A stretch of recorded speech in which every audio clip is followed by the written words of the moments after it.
Donc, bienvenue à tous et bienvenue pour ce webinaire gestion des risques de change. Donc, sujet un petit peu complexe qui vise à comprendre les risques liés aux fluctuations des marchés des devises et surtout en fonction des projets qui peuvent être les vôtres d'implantation ou d'exploitation, identifier les outils, comprendre leur mode de fonctionnement pour pouvoir mettre en place des mécanismes de couverture lorsque c'est approprié. Moi, j'avoue que c'est un sujet que je maîtrisais mal et jusqu'à présent, j'avais rencontré plutôt des personnes qui n'avaient pas réussi à me convaincre qu'ils avaient des solutions adaptées aux PME, manquant de pédagogie. Et puis, il y a quelques semaines, quelques mois, j'ai eu l'occasion d'avoir un premier échange avec Jean-Claude. Et Jean-Claude il a l'avantage d'avoir 25 ans d'expérience en salle de marché, d'avoir travaillé dans une grande banque publique française et d'avoir la pédagogie nécessaire pour expliquer ces outils-là. Donc, c'est ce qui nous a amené à vous proposer ce webinaire pour vous faire partager effectivement l'expertise et l'expérience de Jean-Claude sur ces sujets qui peuvent être d'intérêt pour un certain nombre d'entre vous. Voilà, donc sans plus tarder, Jean-Claude, je vous laisse la parole pour démarrer ce webinaire. Eh bien, bonjour à tous, j'espère que vous m'entendez. Ravi de vous présenter effectivement ce webinaire sur la gestion du risque de change. Je vais peut-être commencer par me présenter. Donc, je suis Jean-Claude de Souza. J'ai 25 ans d'expérience, comme l'expliquait Frédéric, en direction de salles de marché chez des assureurs ou chez un banquier public, comme l'expliquait Frédéric. Donc, effectivement, ma carrière, je l'ai faite une partie chez Coface, qui est un assureur crédit, qui avait aussi des fonctions pour le compte de Bercy, de diffuser des garanties publiques à l'exportation. Et ensuite, j'ai été transféré chez BPI, où j'étais aussi directeur de la salle de marché. Donc là, c'était la gestion d'un bilan bancaire, donc la partie bancaire de chez BPI France, aussi bien en gestion de taux qu'en gestion de change, qu'en gestion de trésorerie ou de refinancement ou de placement long terme. Voilà pour l'activité. Et donc, depuis septembre dernier, avec mon associé, on a décidé de créer la société Talir pour accompagner les ETI, PME dans leur gestion des risques financiers, aussi bien change que taux, que matières premières.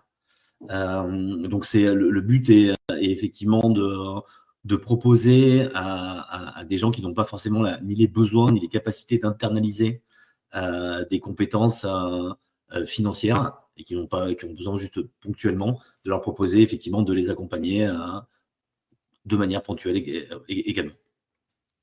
Donc voilà, nous, lors de ce webinaire, le but est effectivement de vous donner quelques tips, je dirais, sur le risque de change, de savoir comment bouge le marché des changes, comment on peut anticiper éventuellement ces mouvements ou pas, les anticiper justement.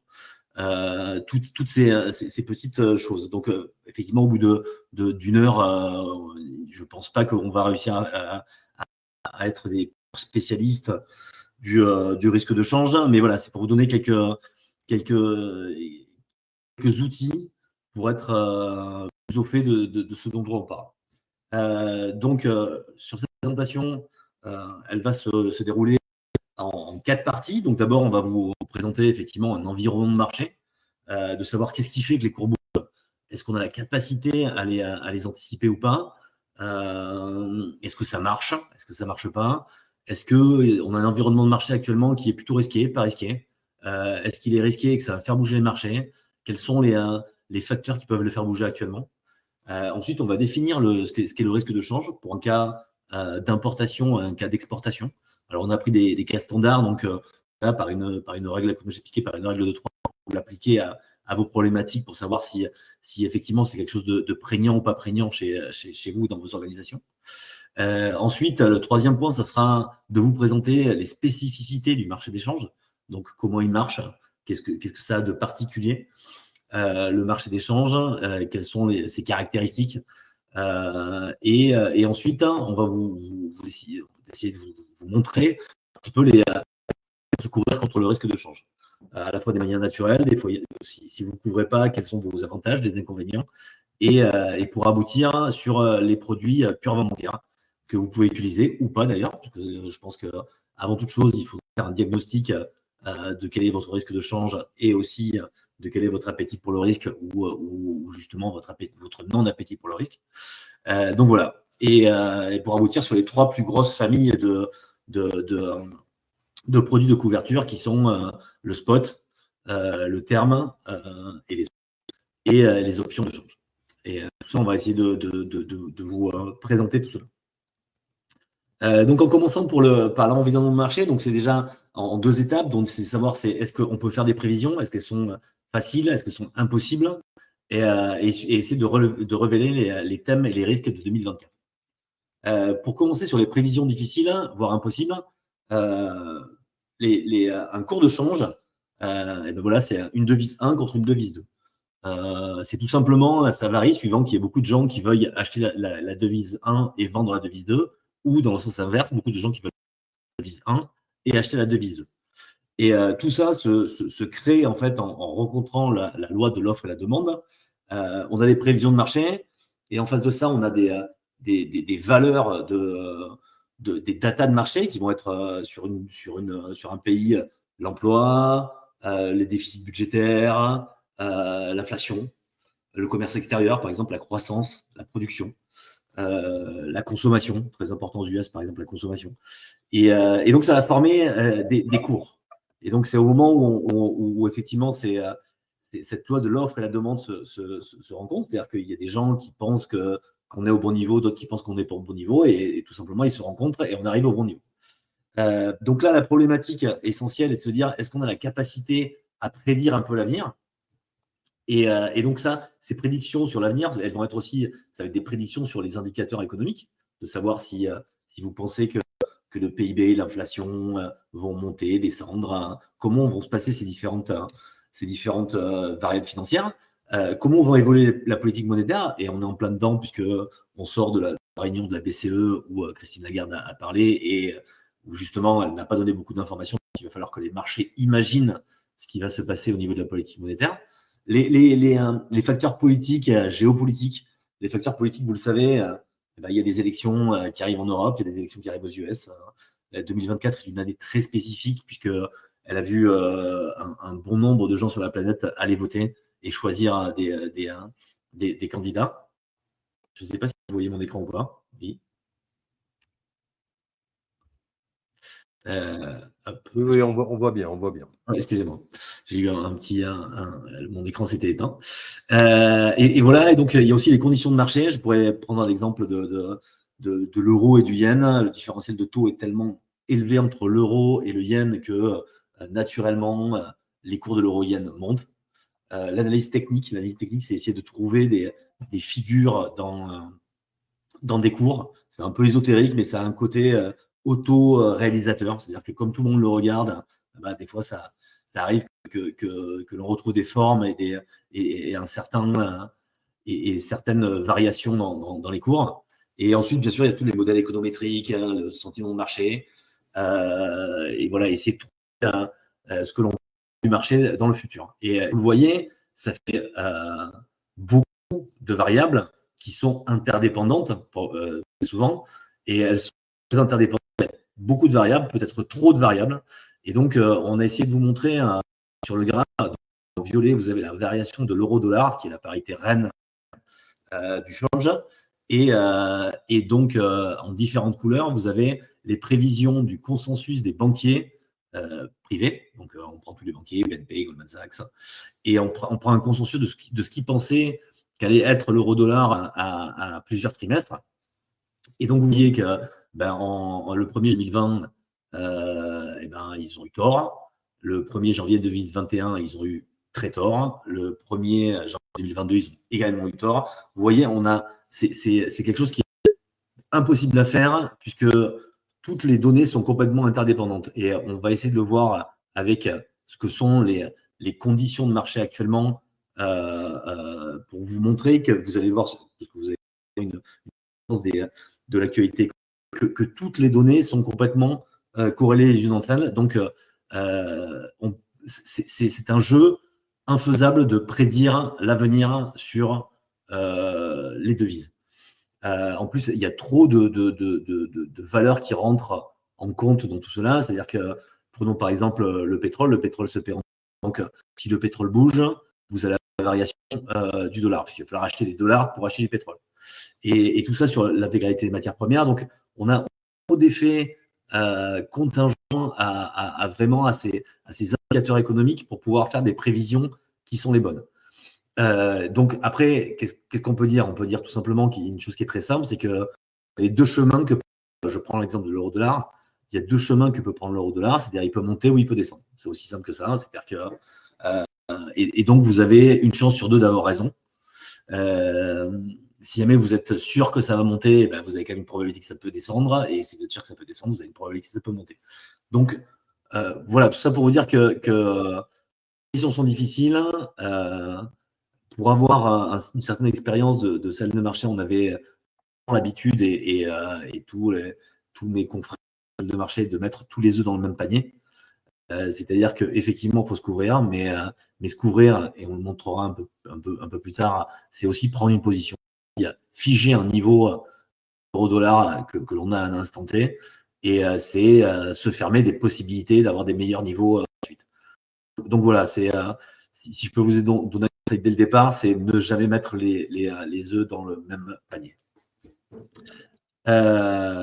Donc ensuite, j'essaie de vous définir un petit peu quels sont les thèmes et les risques de 2024, mais j'imagine que vous en avez entendu parler, mais on va essayer de voir un petit peu quelles sont les différentes interactions avec ces thèmes. Le premier thème est relativement important, c'est la croissance. Donc, savoir est-ce qu'on va faire un atterrissage en douceur ou un atterrissage forcé de l'économie. Vous savez qu'en période de sortie du Covid, on a une inflation assez forte, et la manière de lutter contre l'inflation, c'est effectivement de monter les taux pour calmer cette inflation et calmer cette consommation, et aussi casser un peu la croissance et la faire redescendre un petit peu. Donc, c'est savoir si on va vers un atterrissage en douceur, ce qui pour l'instant est le scénario que tout le monde privilégie, ou si une casse que l'on ne connaît pas encore pourrait obliger effectivement à avoir un atterrissage un peu forcé, et donc à revoir toutes les prévisions économiques, toutes les prévisions d'inflation et de prévisions de baisse des taux de la Banque centrale. Alors, l'inflation, vous le savez, elle est fortement montée. Les banques centrales du monde entier ont combattu cette inflation en montant les taux, comme je vous l'expliquais. Malheureusement, elle est plus résiliente que prévu. Elle est plus résiliente que prévu aussi bien en Europe qu'aux US. Aux US pour des raisons, enfin en Europe et aux US pour des raisons différentes. Aux US, on a un gros facteur emploi, c'est-à-dire qu'il y a effectivement un plein emploi qui fait qu'on a du mal à faire baisser les salaires, et donc c'est une inflation qui se transmet par les salaires. En Europe, c'est un peu moins le cas. L'inflation est moins transmise par les salaires, mais on a des chocs géopolitiques qui font qu'on a des hausses des coûts. Donc, on a une énorme hausse du coût du fret maritime ces derniers temps, qui est de plus en plus élevé. Les matières premières augmentent très fortement aussi.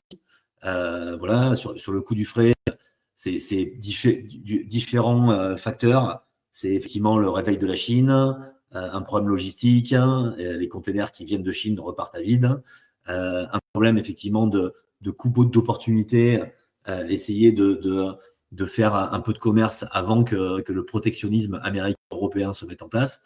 Donc on a tous ces problèmes de fret et de matières premières aussi. Ensuite, les banques centrales. Donc les banques centrales, tous les opérateurs de marché ont une idée de ce que va être la baisse des taux des banques centrales, aussi bien européennes, américaines, canadiennes, la BOE, Bank of England. Et donc, au fur et à mesure du temps et au fur et à mesure des chiffres qui sont sortis, on a pu effectivement évaluer quelle allait être la dynamique de baisse des taux.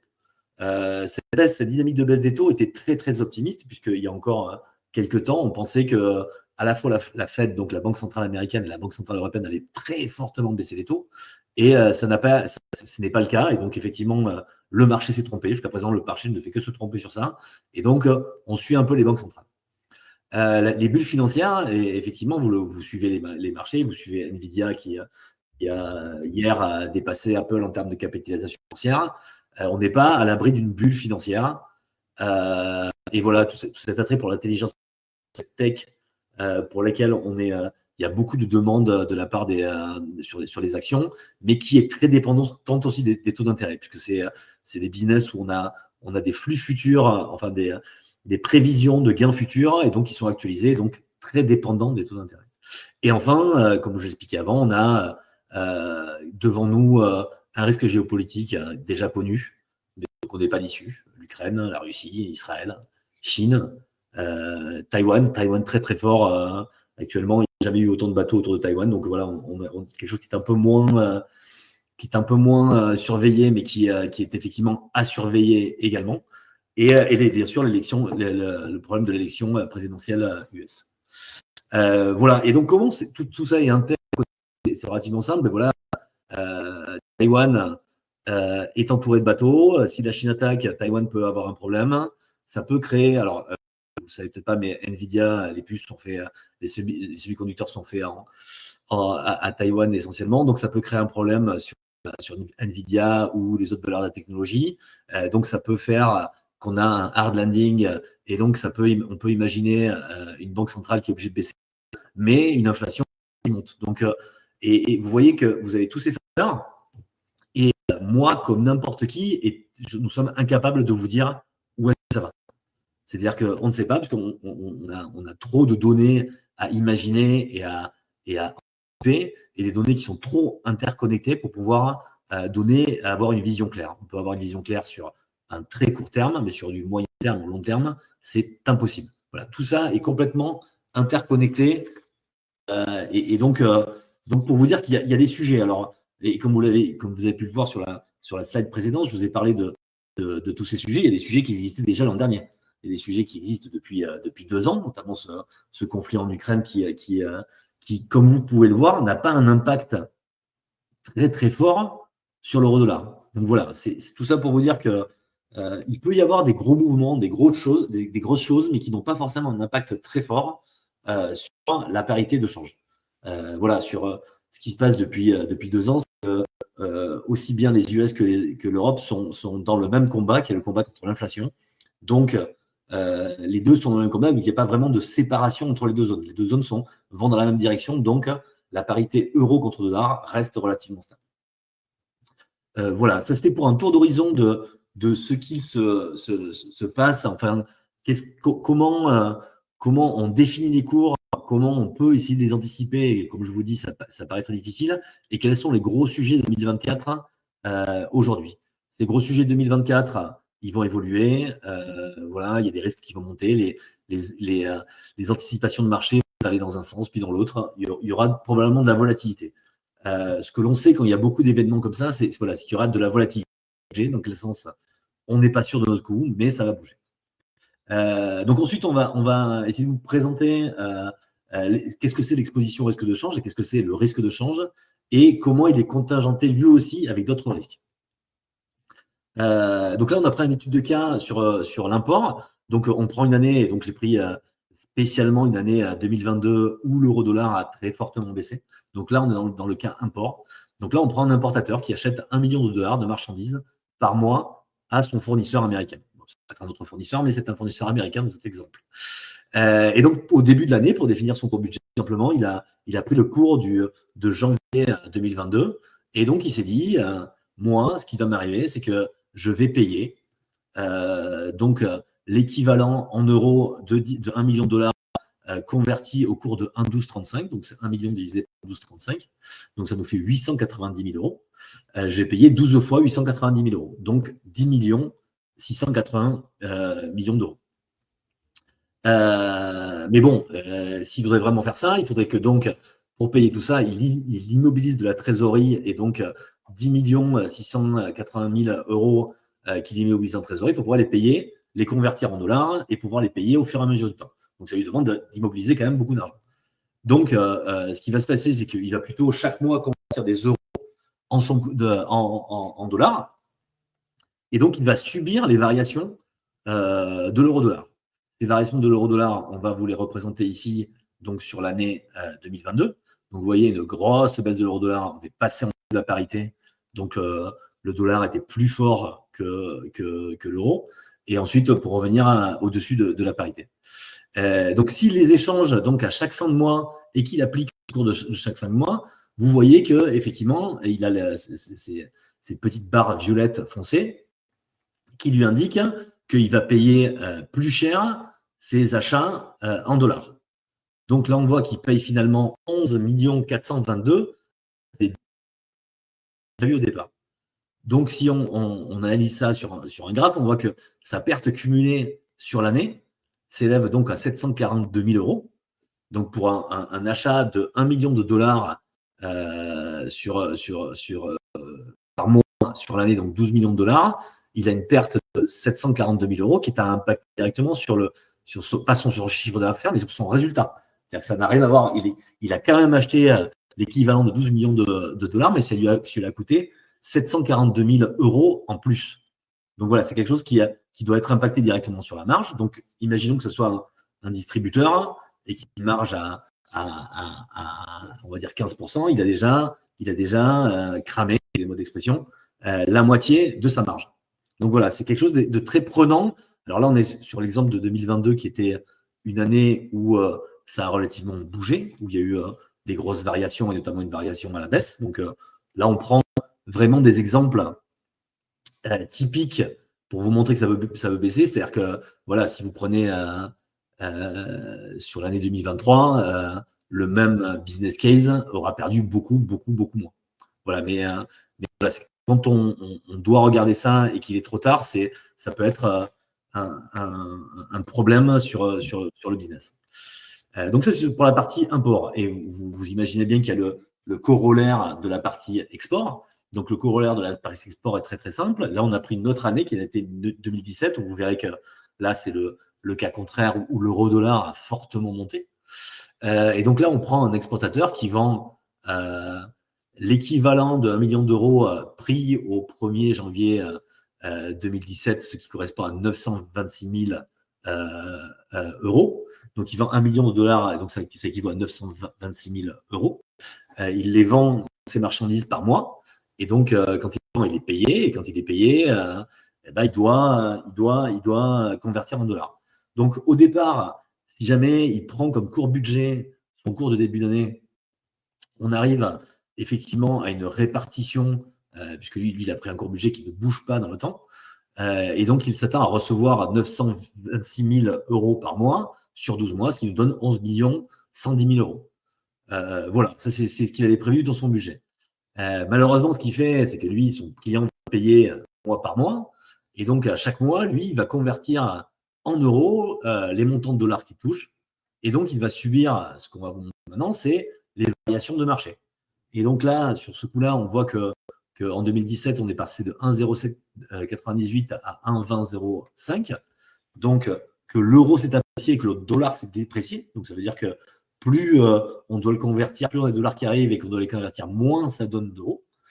Et donc, on voit avec les barres violettes foncées ce que ça donne en équivalent euro. Donc, si on reprend toujours le même exemple, le même que précédemment, sur l'import, mais ce coup-là à l'export, et on voit qu'ici, la perte cumulée s'élève à 559 000 euros, qui là aussi doit être prise sur sa marge, et donc qui va baisser son résultat. Donc tout ça pour vous expliquer que même si on prend 2 années particulières, et encore on ne prend pas les années les plus particulières, on aurait pu prendre 2007, on aurait pu prendre le début des années 2000 quand effectivement après une baisse, l'eurodoll est très fortement monté, mais c'est pour vous expliquer que voilà, on a des mouvements qui peuvent paraître un peu bénins, puisque là on arrive de 1,07 à 1,20, ça paraît pas fou, et pourtant c'est relativement important et c'est très très très prégnant sur le résultat d'une boîte. Et tout ça, on doit l'ajouter à autre chose, c'est-à-dire que vous avez des risques, et des risques auxquels viennent se mêler des risques contingents. C'est-à-dire que vous avez ce risque de change, que le niveau de change bouge, mais en plus vous avez d'autres choses qui viennent se rajouter à cela, qui fait que se couvrir ou pas se couvrir peut être dangereux ou pas dangereux. Vous avez le risque de crédit. Alors, le risque de crédit, c'est simplement que la personne à qui vous vendez ne vous paie pas, ou la personne à qui vous achetez ne vous livre pas la marchandise, par exemple. Ça, c'est quelque chose qui peut impacter aussi sur le change, suivant que vous soyez couvert ou pas. Ça, on peut réussir à les estimer grâce à des probabilités de défaut qui sont données par les agences de notation.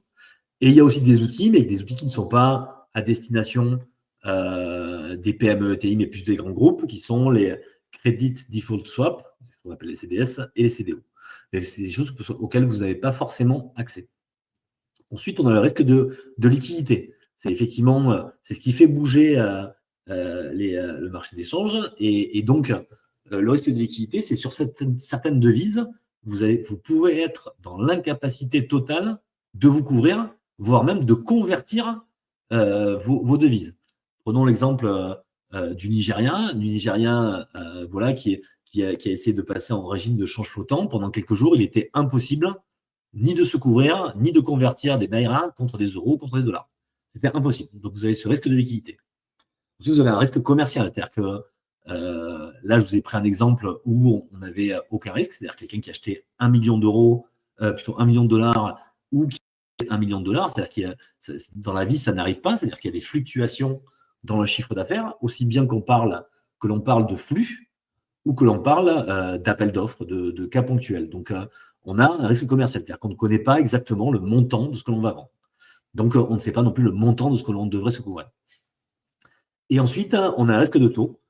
Voilà, vous avez des échéanciers de paiement qui peuvent être reportés, retardés, suivant l'avancée, le retard d'un projet. Voilà, quand on parle d'aéronautique, ça peut être tout à fait ça. Il y a des projets qui se décalent, qui s'avancent, et peut-être que ça se décale plus que ça ne s'avance, en fait. Mais voilà, il y a des projets qui se décalent, et donc, pareil, on avait éventuellement couvert sur une période, et ça peut décaler et sortir un peu de ce créneau sur lequel on s'était couvert. Voilà pour cette partie-là donc du risque de change, aussi bien à l'import et qu'à l'export. Vous voyez que ces variations de change sont très impactantes sur votre résultat. Et en plus, ces variations de change, elles viennent se cumuler à d'autres risques qui peuvent en plus les faire s'exposer. Donc, c'est des risques de ne pas être payé ou de ne plus avoir d'interlocuteur aussi bien à l'export qu'à l'import, de plus pas pouvoir se couvrir ou convertir ces devises à cause d'un risque politique, par exemple. Avoir mal jaugé son business, son chiffre d'affaires en devise, effectivement, l'avoir mal jaugé et subir des retards qui se décalent.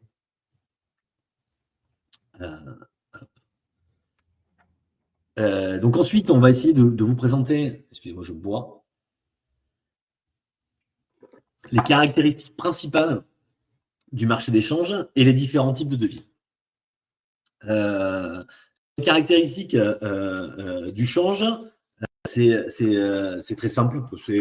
C'est l'un des plus gros marchés du monde. Donc, c'est 7,5 billions de dollars par jour. Donc, c'est des 1000 milliards de dollars par jour. Donc, c'est vraiment très, très élevé. Donc, là, on parle des achats et des ventes. C'est-à-dire qu'il y a déjà des gens qui achètent et des gens qui vendent. Donc, on a les deux côtés des flux. Le dollar reste majoritaire, largement.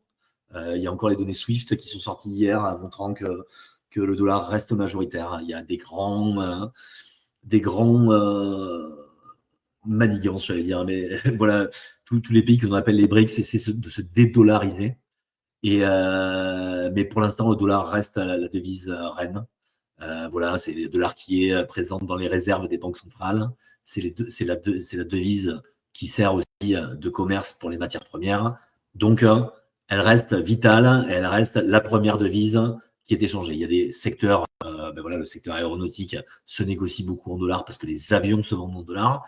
Donc voilà, on a beaucoup de dollars dans tout le monde entier. C'est vraiment, ça reste la devise du commerce international et ça reste la devise reine. Les places principales, et malgré le Brexit, restent Londres et New York. Il y a un petit peu plus d'attrait pour Paris ces derniers mois et sous l'impact, on va dire, du gouvernement qui essaie d'attirer le maximum la place financière vers Paris, mais malgré tout, Londres et New York sont les places principales. Et par contre, c'est quelque chose qui est très électronisé, donc puisqu'il y a une grosse partie des transactions qui se fait de manière électronique. Et donc, vous voyez, il y a y a beaucoup d'intervenants sur ces marchés. Alors, on peut être une banque, un investisseur, une entreprise comme vous qui vient se couvrir. Ça peut être des banques centrales qui vont intervenir sur les marchés d'échange. Il y a des courtiers, vous pouvez faire appel à des courtiers aussi pour vous couvrir, et on a plusieurs types de comportements qu'on peut avoir. On peut essayer de faire de la couverture sur ce marché, on peut aussi faire de la spéculation, de l'arbitrage entre devises, et c'est ce que j'essaie de faire à côté. On peut être un market maker, c'est-à-dire quelqu'un qui donne des prix. Et donc voilà, tout ça a une spécificité très particulière. C'est qu'on a un marché que l'on dit de gré à gré, OTC, over the counter en anglais. Il y a deux types de marchés, parce que c'est des marchés qu'on appelle organisés, c'est-à-dire qui ouvrent à un moment et qui ferment à un moment, où on essaie de faire rencontrer l'offre et la demande. Et on a des marchés de gré à gré, où il faut qu'un acheteur rencontre un vendeur. Le change, c'est un marché de gré à gré, c'est-à-dire qu'il faut qu'un acheteur rencontre un vendeur. Et c'est pour ça que c'est un marché en continu, puisqu'il commence le dimanche soir à minuit, quand les Australiens se réveillent, et il finit le vendredi soir quand Wall Street ferme. Et le week-end, il peut quand même être ouvert. C'est-à-dire que si vous arrivez à trouver quelqu'un le week-end qui vous donne un prix, le marché continue. C'est-à-dire que c'est un marché complètement en continu. On peut traiter tous les jours, simplement on ne peut pas se faire livrer ces devises tous les jours, parce qu'il faut prendre en compte les jours fériés dans la devise 1 ou dans la devise 2. Donc voilà, tout ça, faut savoir que toutes ces devises sont catégorisées grâce à des codes ISIN. Donc là, sur le graphe, vous pouvez voir, on a l'euro BRL qui correspond à l'euro contre le réal brésilien, l'USD BRL qui correspond à l'USD, donc au dollar contre le réal brésilien, et l'euro dollar, donc l'euro contre le dollar. Donc chacune de ces devises est codifiée avec un code ISO à 3 lettres, qui reprend souvent les 2 premières lettres du pays et la première lettre de la devise. Bon, là, je vous ai donné que des exemples où ça ne marche pas, mis à part sur le dollar, mais sinon, ça marche la plupart du temps sur les autres devises. Donc voilà, on a aussi dans ces devises, et je vous l'expliquerai juste après, des catégories de devises. On a les devises qu'on appelle majors, donc ça va être l'euro, le dollar, le sterling, le yen, qui sont très très liquides. Des devises exotiques, plus difficile à traiter, où effectivement on a un déséquilibre dans les banques centrales de ces pays, où il y a plus de gens qui veulent vendre leur devise que de gens qui veulent l'acheter. Et donc voilà, c'est différentes catégories de devises. Et donc un cours de change, ça se présente très simplement, c'est une devise 1, qui est donc la devise de base, que l'on prend à quotité 1, et on a une devise de contre-valeur. Donc quand on parle de l'euro-dollar, et que l'on dit qu'il a 1,09 aujourd'hui, ça veut dire que 1 euro est égal à 1,09 $. C'est ce qu'on appelle les devises de contre-valeur. Ensuite, dans ces cours de change, on a quelque chose qu'on appelle la cotation au certain ou à l'incertain. Donc on a fait des standards, on va dire. Donc c'est savoir qu'il y a des devises qui sont tout le temps cotées au certain. C'est-à-dire que c'est tout le temps elles qui sont la devise de base. On prend par exemple l'euro. L'euro est toujours la devise de base. C'est-à-dire que ce sera toujours, quand vous aurez une cotation en euros contre n'importe quelle devise, ça sera 1 euro est égal à X devise 2. Okay. Mis à part contre l'euro, le dollar est coté lui aussi au certain contre toutes les autres devises. Et on a un autre truc qui est un peu bizarre, parce que c'est des gens qui veulent tout faire un peu comme à leur tête. On a les Anglais et le GBP, donc la livre sterling, qui, elle, ça dépend. Quand c'est coté contre des devises du Commonwealth, elle est au certain, et elle est à l'incertain contre les autres. Donc, pour les facteurs. Donc, le graphe que je vous ai montré là sert essentiellement à vous montrer ce qu'est un change croisé. Un change croisé, c'est simplement de dire que l'euro BRL, ce n'est rien d'autre que de l'euro dollar et du dollar BRL. C'est-à-dire que chacun des cours, on peut faire ce qu'on appelle des crosses entre eux. C'est-à-dire qu'on peut reconstituer l'euro BRL, donc l'euro contre le réal brésilien, en faisant de l'euro dollar. Donc en achetant par exemple, si vous voulez acheter de l'euro contre BRL, donc acheter des euros et vendre des BRL, vous allez acheter de l'euro, vendre du dollar, vous allez acheter du dollar, vendre des euros. Vendre des BRL, excusez-moi. Donc voilà, pour reconstituer ce cours-là, donc ce qu'on appelle des crosses. Et donc, ce qui fait que, comme tous les marchés font ça et que c'est des marchés efficients, très électronisés, qu'il y a un petit écart dans cette conversion de cours, il y a des gens qui achètent et des gens qui vendent, il y a des arbitrages qui se font. Et donc, dans ces arbitrages permettent de ramener ces cours et de les rendre équilibrés. Donc, voilà, on a effectivement ce concept-là qui est de dire que, notamment l'euro BRL, c'est une devise qui ne se traite pas énormément. C'est-à-dire qu'on n'est pas les premiers partenaires économiques du Brésil. Les US sont un gros partenaire économique du Brésil, donc c'est quelque chose qui se traite. Le dollar contre BRL est quelque chose qui se traite très fortement. L'euro-dollar est quelque chose qui se traite très fortement.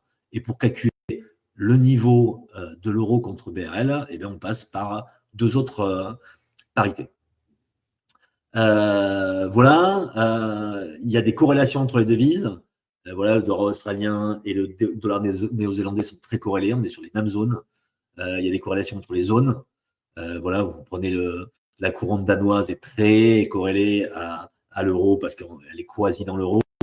Le dollar canadien est très corrélé avec les US. Le peso mexicain, qui est l'antichambre des États-Unis, son usine est très corrélée avec le dollar. Donc, on a vraiment des corrélations entre les paires.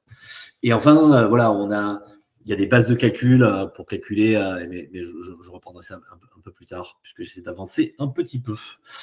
Donc, les différents types de devises, on a trois gros types de devises. Donc, les majors, donc, que je vous expliquais, ultra liquides, c'est des économies matures. Il y a autant de gens qui veulent vendre cette devise que de gens qui veulent acheter cette devise. Donc, on arrive à un cours équilibré.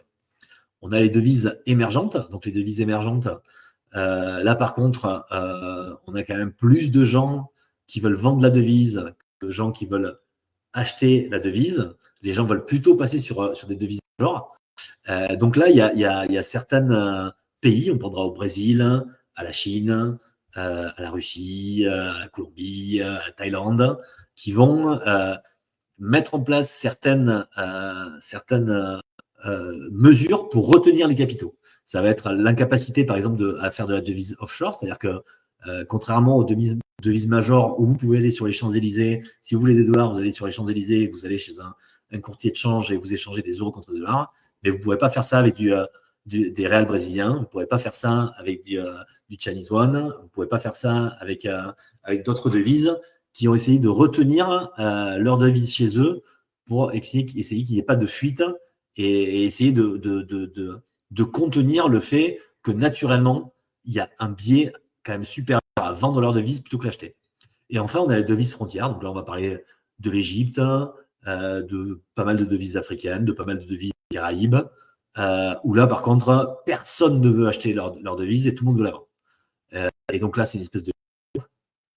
C'est aussi le cas, par exemple, du franc CFA. Voilà, il y a un risque de change, mais il y a un risque de livraison. C'est-à-dire que là, comme personne ne veut acheter leur devise, ou en tout cas très peu de gens, et c'est principalement soit la diaspora, soit les organisations, les ONG, il y a très peu de gens qui veulent acheter cette devise. Et donc, quand vous voulez la vendre, vous êtes en liste d'attente en attendant que soit la diaspora, soit les ONG, soit quelqu'un d'autre vienne vous les acheter. Et donc, c'est typique du franc CFA, c'est-à-dire qu'il n'y a pas de risque de change, mais vous allez attendre très longtemps avant que vos francs CFA soient convertis en euros. Voilà pour vous définir les trois grands types de devises.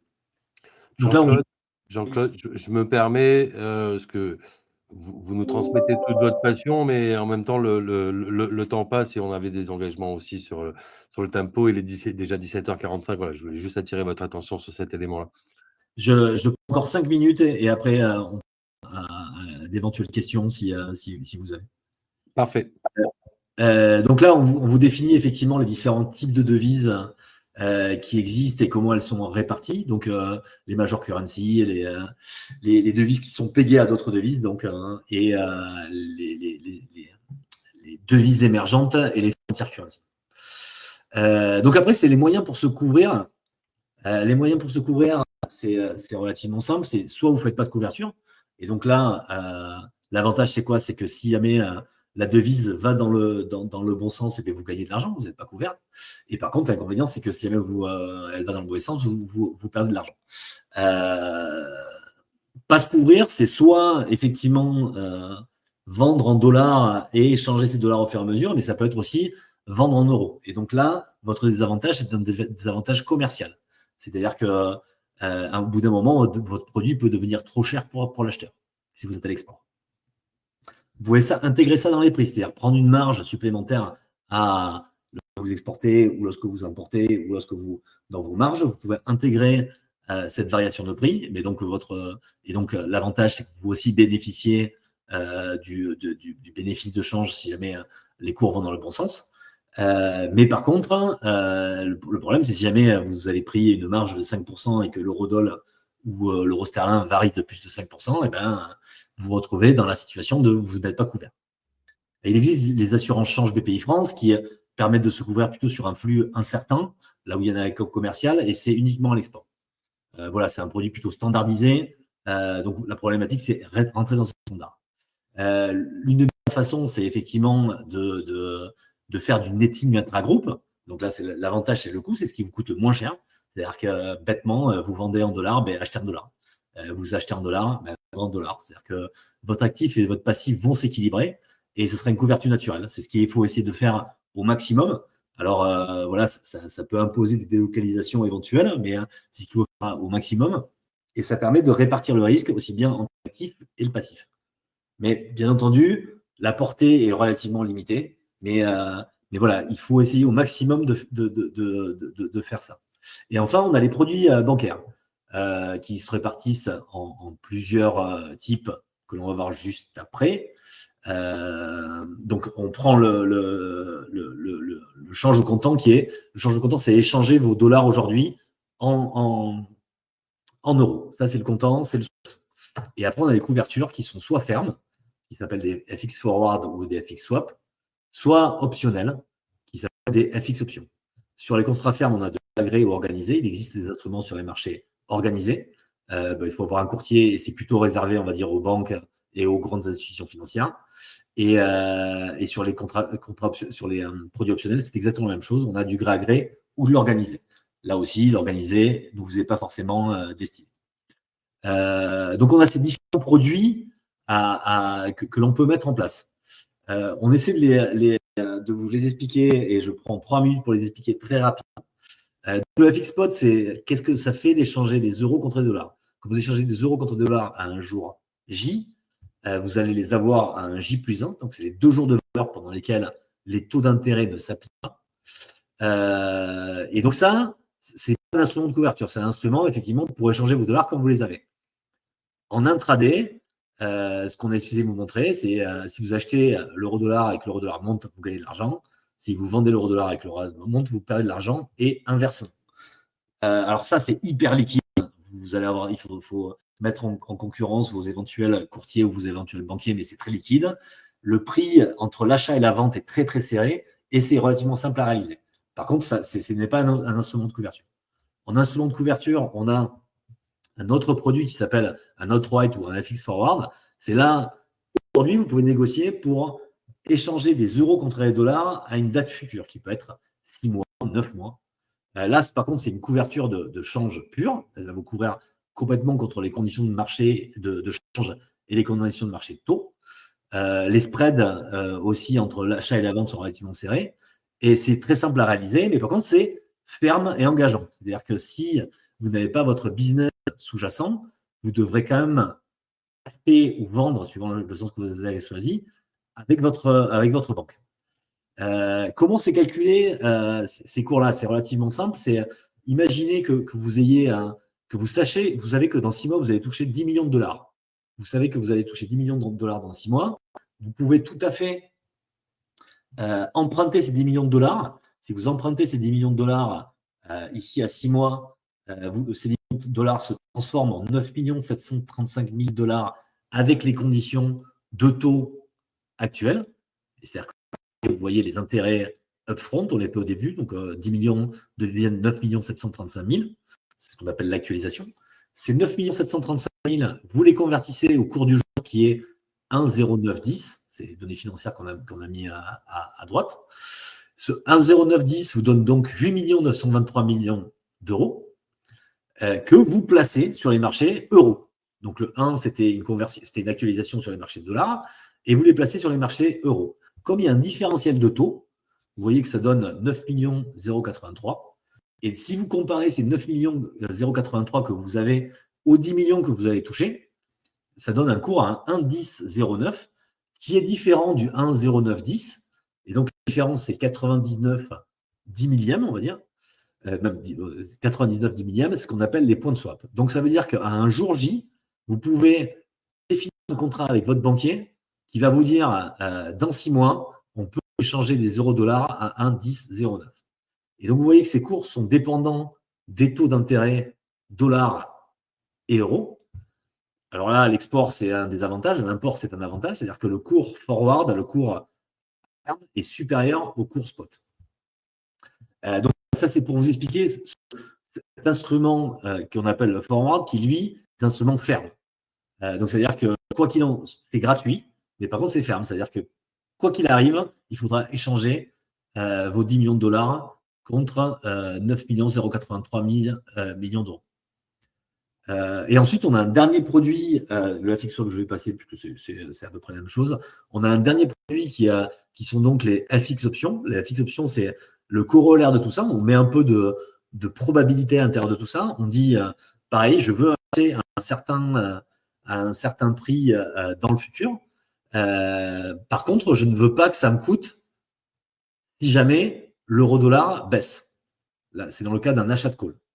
Donc, vous voyez qu'un achat de call, c'est la possibilité d'acheter si l'euro-dollar monte, la possibilité de ne rien faire si le dollar baisse. Un achat de put, c'est la possibilité de vendre si l'euro-dollar baisse et de ne rien faire si l'euro-dollar monte. Donc, vous intégrez de l'optionnalité. Par contre, comme vous intégrez l'optionnalité et que ce n'est plus un instrument ferme, on va vous demander une prime qui est calculée suivant la connaissance des marchés, ou en tout cas l'anticipation des marchés de savoir si est-ce que la devise va bouger ou elle ne va pas bouger. Donc là, ce produit, c'est un produit magique, hein, c'est-à-dire qu'il vous permet de ne bénéficier que des variations positives. Il vous couvre contre les taux, il vous couvre contre le change. Par contre, le paiement de la prime est très cher. Là, actuellement, sur l'euro-dollar à 6 mois, on parle de quelque chose qui est de l'ordre de 3% du montant que vous engagez.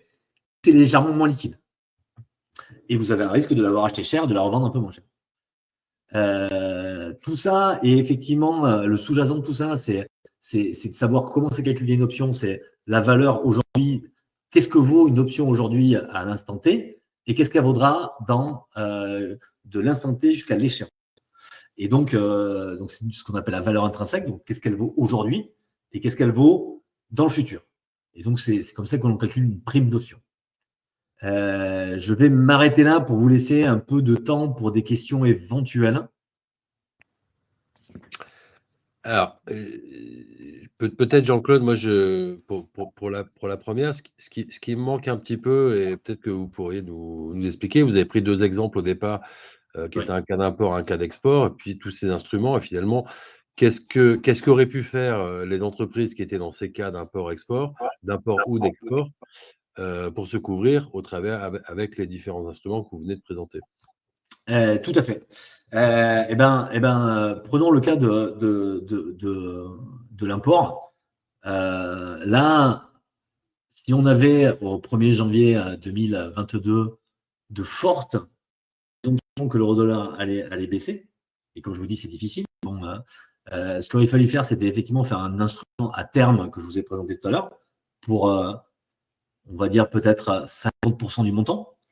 Donc cet instrument à terme vous aurait permis de récupérer, de figer un cours qui aurait eu l'avantage en plus à cette époque-là d'être supérieur au cours spot. Donc comme je vous l'expliquais, comme les taux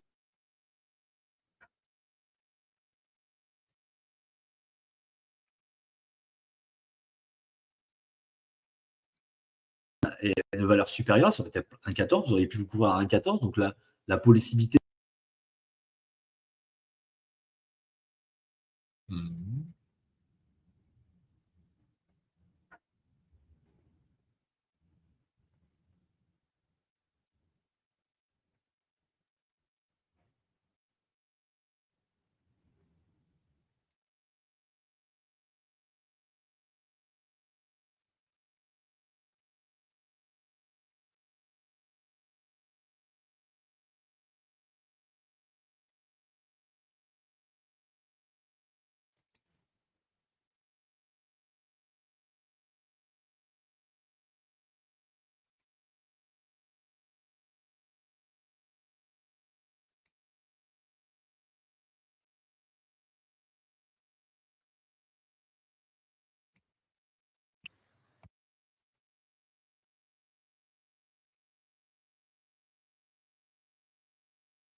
Je ne sais pas, Lucas ou Cheryl, Vous êtes sur la...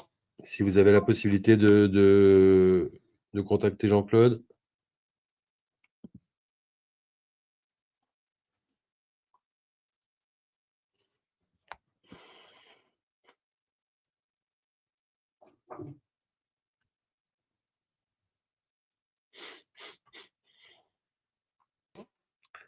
Vous m'entendez? Oui, Ah oui, je suis en train d'appeler mon oncle. Ouais, tonton, ça bug toi, de ton côté. On ne te voit plus. Ok, j'essaye de le remettre dessus, hein. Je lui dis que ça bug. ok. Ok.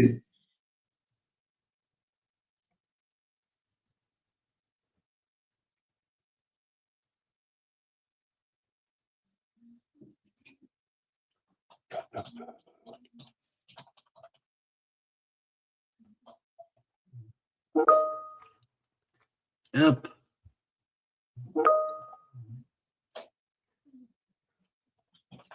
Est-ce que vous me entendez? Je suis désolé. Oui, oui, oui.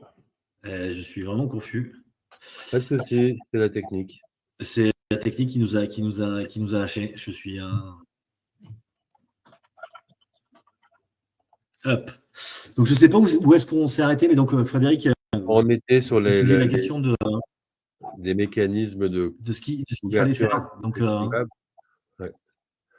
oui. Et donc ce que j'expliquais tout seul dans mon coin, parce que j'avais pas vu qu'on n'était plus connecté, c'était simplement qu'il y a trois façons, effectivement, quand on a des flux en dollars, il y a trois façons de faire. Soit vous avez déjà des dollars, c'est-à-dire que vous les achetez, vous avez, soit vous subissez le marché, c'est un peu ce qu'on vous montre ici, c'est les exemples qu'on vous a donnés, c'est-à-dire que vous subissez le marché.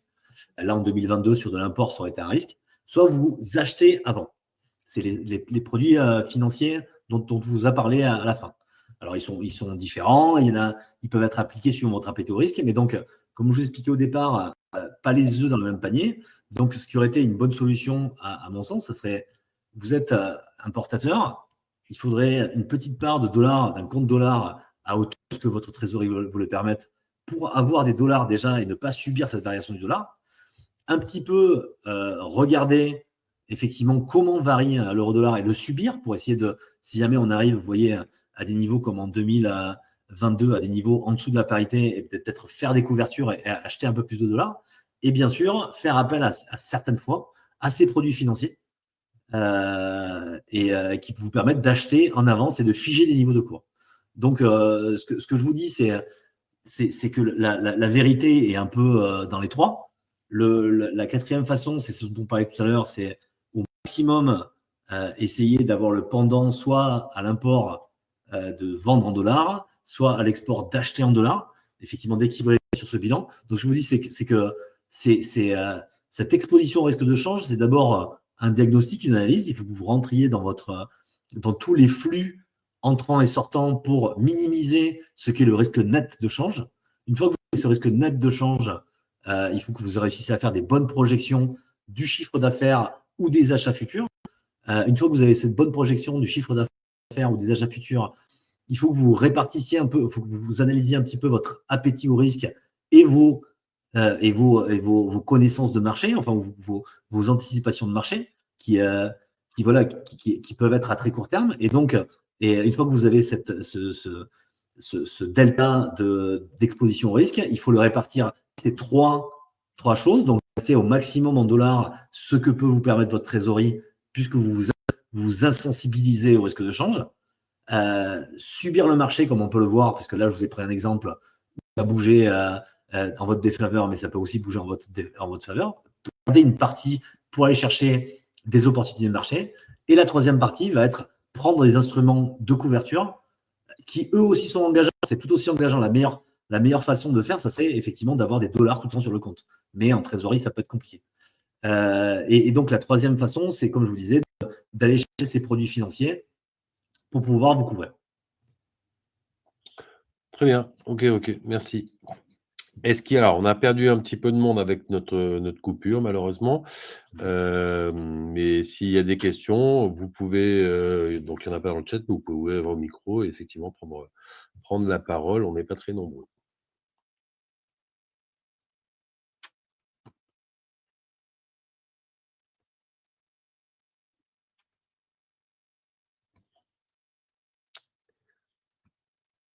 Non, en tout cas, n'hésitez pas.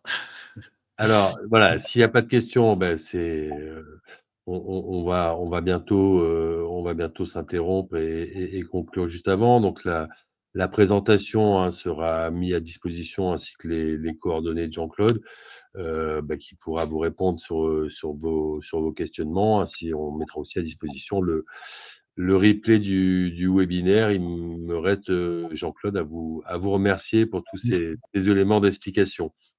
Merci beaucoup et merci à tous. Un peu technique à expliquer tout cela dans un temps imparti, mais j'espère avoir réussi quand même à vous expliquer un petit peu les tenants et les aboutissants du marché des changes.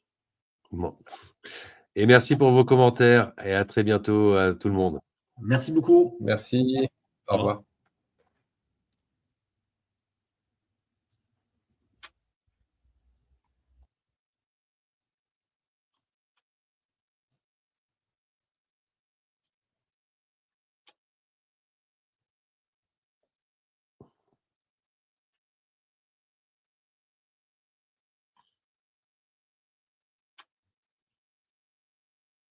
Non, mais je ne sais pas.